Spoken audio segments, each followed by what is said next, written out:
Hello students, so I'm back again. And the previous class we were studying about the resources and development, which is the first chapter for class 10th in geography.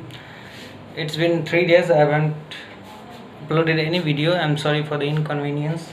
If you are watching all my videos, and I beg your pardon, but we are going to continue. I think on the way we studied about the resources and their kinds on the basis of origin, abiotic and biotic, on the basis of exhaustibility, renewable and non-renewable, on the basis of ownership, individual, national, community resources and the international resources, and the basis of status of development. मुझे लगा कि इसमें थोड़ी आपको confusion होगी, तो मैं इसे फिर से रिवाइज कर देता हूँ ताकि आपको अच्छे से समझ में आ जाए। देखिए, पोटेंशियल रिसोर्स क्या होता है? पोटेंशियल मतलब आप समझते हैं क्या होता है? क्षमता।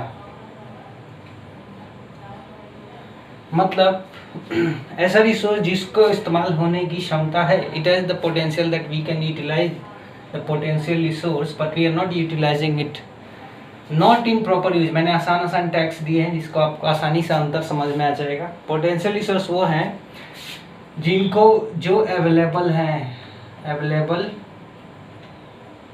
But not in proper use. All those resources, all which are available in abundant amount, प्रचुर मात्रा में जो उपलब्ध है, but they are not in proper use, लेकिन वो ठीक तरीके से उपयोग नहीं हो रहा है। जैसे कि मान लीजिए विंड एनर्जी, टाइडल एनर्जी, ठीक है। जैसे टाइडल एनर्जी भारत के जितने भी कोस्ट हैं, तट है, समुद्री तट, वहाँ पे इस्तेमाल हो सकता है तट पर। विंड एनर्जी कहाँ पे? राजस्थान, गुजरात, तो यहाँ पर इनका उपयोग हो सकता है, लेकिन जितनी होनी चाहिए पवन चक्कियाँ उतनी, विंड मिल्स ज़्यादा नहीं लगाए गए हैं अभी राजस्थान में।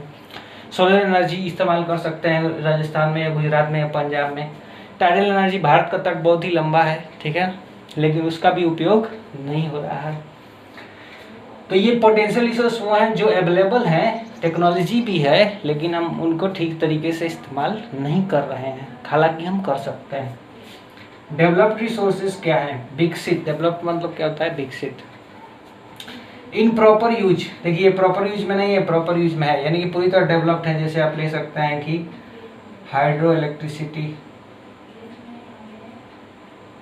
ठीक है ना, या फिर ले सकते हैं माइनिंग हो रही है, माइनिंग से कोल निकलता है, थर्मल एनर्जी, इन सारी चीज़ों का उपयोग किया जा रहा है, ठीक है।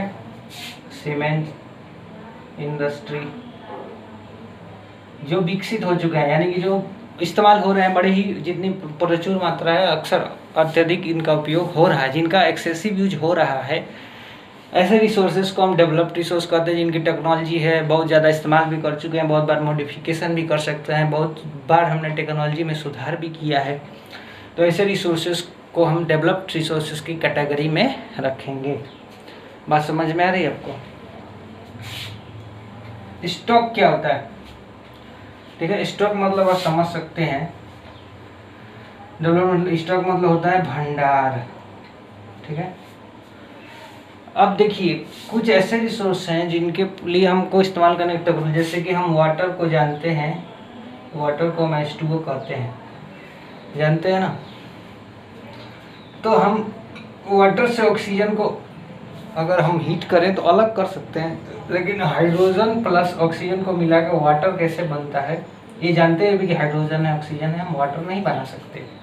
तो हमारे पास अभी वो तकनीक है नहीं कि हम कैसे पानी बना लें। अगर बना लेते तो हम जरूर शुद्ध पानी बना देते, ठीक है, जो जिसकी टेक्नोलॉजी नहीं है। जैसे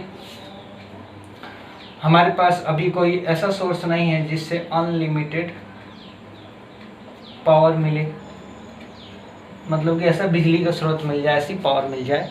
जैसे आपने अगर एवेंजर्स मूवी देखे होगी, उसमें टेसरेक्ट होता है जिसके पास ऊर्जा ही ऊर्जा होती है, कभी ना ख़त्म होने वाली ऊर्जा, ऐसा कोई ऊर्जा मिले जो कभी ना ख़त्म हो, ठीक है ना। तो उसकी अभी ऐसी कोई टेक्नोलॉजी नहीं। जैसे कि हमारे हिमालय हो गया, इसमें आप हिमालय ला सकते हैं, हिमालय। तो हिमालय जो है वो पहाड़, पूरा पहाड़ है पूरा, और ये माउंटेन्स है, रेंजेस है, तो उसमें कितने रिसोर्स होंगे आप सोच सकते हैं। कोल हो सकता है रॉक के अंदर, यूरेनियम हो सकता है, डायमंड्स हो सकते हैं, लेकिन अभी भी उनका एक्सट्रैक्शन संभव नहीं है क्योंकि ऐसी टेक्नोलॉजी नहीं है, क्योंकि जितने में हम खुदाई करेंगे, पत्थरों को तोड़ेंगे, हमारे प्रकृति को नुकसान होगा और बहुत ज़्यादा पैसे स्पेंड हो जाएंगे। ठीक है, तो ऐसे रिसोर्स जिनके लिए टेक्नोलॉजी नहीं है हमारे पास, उनको हम क्या करते हैं, स्टॉक के अंदर रखते हैं। ठीक है, अब देखिए रिजर्व्स क्या होते हैं। रिजर्व मतलब हम कहते हैं जो आरक्षित है। ठीक है, आरक्षित